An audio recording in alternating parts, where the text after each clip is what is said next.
जय हिंद विद्यार्थी मित्रांनो, तुमचं सहर्ष स्वागत आहे आपल्या अरहन स्टडी फॉरममध्ये. मुंबई उच्च न्यायालय, खंडपीठ औरंगाबाद, खंडपीठ नागपूर येथे तुम्ही फॉर्म भरला असेलच. क्लर्कसाठी असेल, ड्रायव्हरसाठी असेल किंवा शिपाई पदासाठी असेल. तर क्लर्कसाठी विद्यार्थ्यांचा पेपर कसा होता, कट ऑफ काय असू शकतो अचूक, त्यानंतर विद्यार्थ्यांनी टायपिंग कोणी सुरू करावी, कारण विद्यार्थ्यांच्या मनात शंका आहे की पेपर सोपा होता म्हणून कट ऑफ हा जास्त लागू शकतो. संपूर्ण गोष्टीची चर्चा आपण करणार आहोत. As compare to previous cut off असेल किंवा शिपाई पदासाठी जे बॅच 1 असेल, बॅच 2 असेल, कुठला पेपर सोपा होता, कुठला पेपर कठीण होता, त्या संपूर्ण गोष्टीची चर्चा आपण या व्हिडिओ मार्फत करणार आहोत. तत्पूर्वी विद्यार्थी मित्रांनो, तुम्ही जर नवीन असाल चॅनलवर तर चॅनलला सबस्क्राईब करून घ्या, जेणेकरून तुम्हाला अशाच पद्धतीचे अपडेट्स वेळोवेळी मिळत जातील. मग आता आपण अगोदर क्लर्कचं पाहूयात आणि एक महत्त्वाची गोष्ट नोट करून ठेवा, ती म्हणजे काय, तर कट ऑफ सांगताना कट ऑफ हा व्हॅरी होऊ शकतो. विद्यार्थ्यांच्या जे विद्यार्थी तिथं प्रेझेंट असतात, पेपर जरी सोपा असला तरी विद्यार्थ्यांची संख्या, विद्यार्थ्यांचा पेपरचा स्वरूप आणि किती विद्यार्थ्यांना चांगले मार्क्स मिळत असतील, या संपूर्ण गोष्टीवर तो कट ऑफ डिपेंड असणार आहे. तो कट ऑफ व्हॅरी होऊ शकतो. म्हणून तुम्ही स्वतःला डिमोटिव्ह करून घ्यायचं नाही आहे. फक्त हा एक अंदाजित कट ऑफ असणार आहे. बघा विद्यार्थी मित्रांनो, तुम्ही पाहू शकतात पेपर जो होता तुमचा 90 मार्काचा होता. 90 क्वेश्चन होते. त्यामध्ये भरपूर क्वेश्चन जे होते मराठीचे क्वेश्चन इझी स्वरूपाचे होते. काही काही क्वेश्चन जर पकडले 1-2 ते तुमचे एखाद्या डीपमध्ये अभ्यास करणाऱ्या विद्यार्थ्याला ते जमू शकतात. परंतु ॲज कम्पेअर टू इतर जे होते ते प्रश्न जे होते ते सोपे स्वरूपाचे होते. इंग्लिश जे होतं ते सुद्धा सोप्या स्वरूपाचं होतं, मॉडर्न स्वरूपाचं होतं.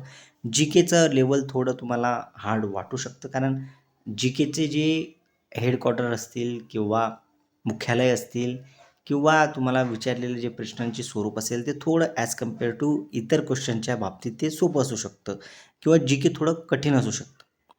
मग संपूर्ण गोष्टीचा अभ्यास करताना विद्यार्थी मित्रांनो, प्रत्येक विद्यार्थ्याला 60+ मार्क इझिली स्वरूपाचे येत आहेत. 30 क्वेश्चन किंवा 30 स्वरूपाचे जे क्वेश्चन होते त्यामध्ये इंग्लिशचं तुम्ही पकडा किंवा जी.केचे पकडा, त्या क्वेश्चनमध्ये ज्या विद्यार्थ्यांचे बोनस मार्क वाढतील त्या पद्धतीने कट ऑफ हा तुमचा लागणार आहे. म्हणून मी जे विद्यार्थ्यांचे मार्क येत आहेत त्या विद्यार्थ्यांना सांगू इच्छितो की जर तुम्हाला 60+ मार्क येत असतील किंवा ॲज कम्पेअर टू तुम्हाला जर 55 जरी असतील तरी तुम्ही टायपिंग सुरू करायची आहे. माझ्या मते कट ऑफ तुमचा हा 60 लागू शकतो. 60वाल्या विद्यार्थ्यांना शुअर शॉट ते टायपिंगला बोलवतील. 55+ वाल्यांना सुद्धा बोलू शकतात, परंतु माझा जो कट ऑफ आहे तो 60चा आहे आणि 55+ जे विद्यार्थी असतील त्यांनी टायपिंग सुरू करण्यास हरकत नाही, असं माझं मत आहे. जे क्लर्कसाठी विद्यार्थ्यांनी फॉर्म भरले होते, क्लर्कचा पेपर पाहिला असता क्लर्कचा पेपर सोप्या स्वरूपाचा होता, कारण ज्या पेपर देणारे विद्यार्थी होते त्या विद्यार्थ्यांनी पेपर सॉल्व करून ते 10 मिनटं बसलेले होते. म्हणजे पेपरची काठिण्य पातळी जी आहे ती खूप सोपी स्वरूपाची असून सोपीपासून मॉडरेटपर्यंत या स्वरूपाची क्लर्क पेपरची जी काठिण्य पातळी आहे ती होती. त्या अनुषंगाने तुम्हाला जर 55 मार्क असतील तर तुम्ही तुमचा जो टायपिंगचा पुढचा जो टप्पा असेल तो तुम्ही पार करण्यासाठी किंवा त्यासाठी एलिजिबल असणार आहात असं समजून तुम्ही टायपिंगला सुरुवात करायची आहे.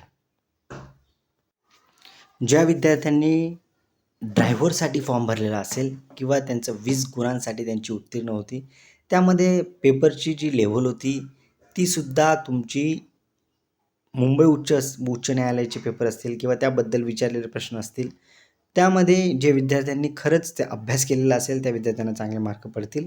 यामध्ये देखील तुम्हाला उत्तीर्ण गुणची किमान जी आहे ती 7 गुण होती.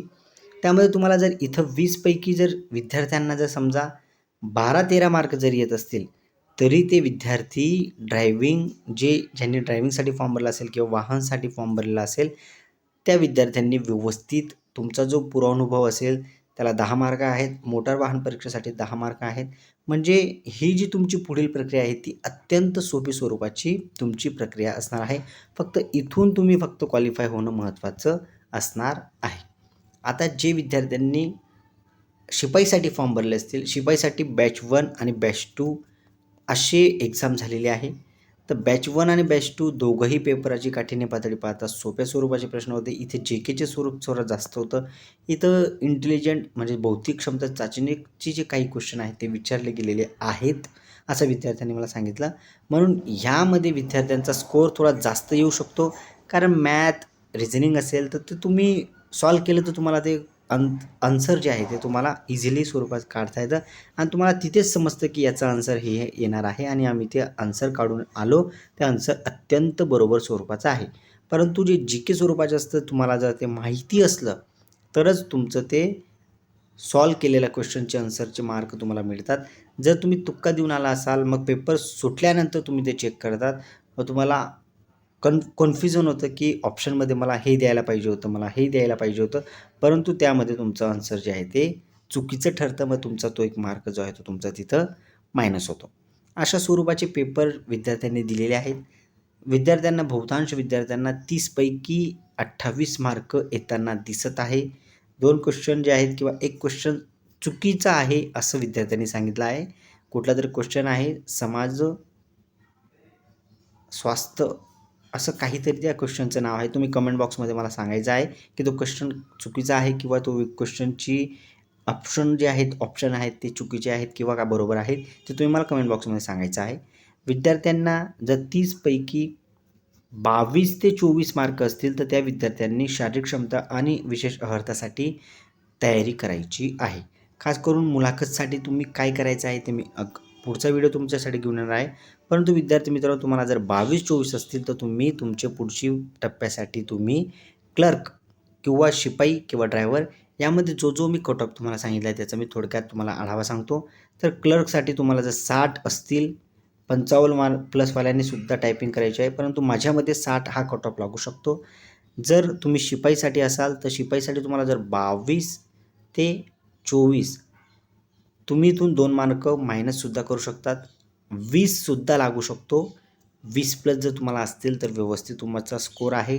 त्यानंतर जर ड्रायव्हरसाठी असाल तर 12 प्लस जर तुमच्याकडे असतील तर तुम्ही शॉर्ट तिथं सिलेक्शनसाठी पात्र असणार आहात.